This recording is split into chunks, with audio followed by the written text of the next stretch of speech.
Today on Dopeness in Hip Hop, I want to talk about a song from the Ghetto Guys album by Earth Gang. It's a really good album, and this song piqued my interest as soon as I heard it. I knew this was the one out the gate. It's a song called Strong Friends. And before I get started, I want to talk about the fact that people in the comment sections for the video were like, hey, this came from a song by Tizo Touchdown called Strong Friend.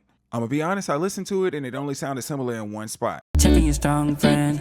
Tell me what's wrong, friend. Checking on your strong friends. Checking on your strong friends.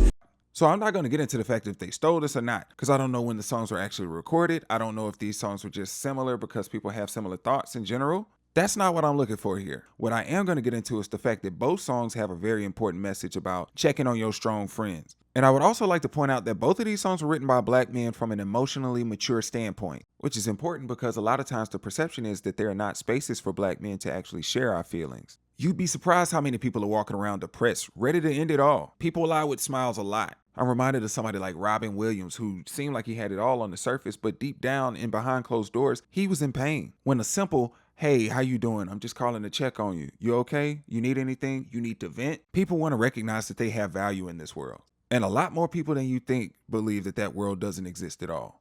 And the last thing I'm going to say about both songs together is that they both deserve way more than 1 million views on YouTube. The message is way too important. So back to Strong Friends. The song wasted no time getting off to a hot start. It started off saying, how you been? How you been? And then they jump right into the chorus with, check in on your strong friends. Check in on your strong friends. How you been? I'm here if you feel like talking. And they kept their foot on the gas throughout the song because the first verse started off with, this is a safe space to say what you gotta say. Nobody's perfect. This ain't about politics. Watch who you calling crazy. It's dismissive. And in this first verse, he's trying to say that people need a space to just emote. We all come from different walks of life, but staying mentally healthy is a journey and not really a joke, but a lot of people use jokes to kind of cut up the seriousness of the situation. A lot of people aren't comfortable sharing emotions and feelings, but we got to have an outlet because we don't want to bottle things up and then explode on somebody who didn't deserve it later. And then the brother on the second verse came in talking about two different situations for two different people. The first person is a sister that she's posting online. She's very beautiful. She's hiding her true self and her feelings beneath all this beauty and glamour. Nobody's really listening to her.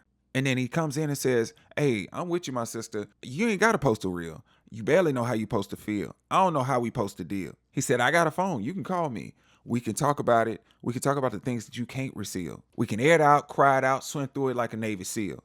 And next he decided to talk about one of his partners who got locked up. And he was like, I know he missed his daughter. And I know that mattress is getting harder to sleep on because he knows that he's beating himself up. He was like, man, so many times I done told myself to move smarter. And he was like, maybe if I would have called him more, I probably would have caught it. And then he ended the verse with, everybody deserves a break. And then it pretty much rides out into the hook with a little music break. It's a perfect song in my opinion. I could listen to this like every day. And that's just based on the message alone. But if you really want to talk about it, the production was really nice. That bass, all of that was really nice. I would like to encourage people to go check it out if you haven't heard it. If you have heard it, go check it out again. Put it on a playlist. Let that thing ride out, man.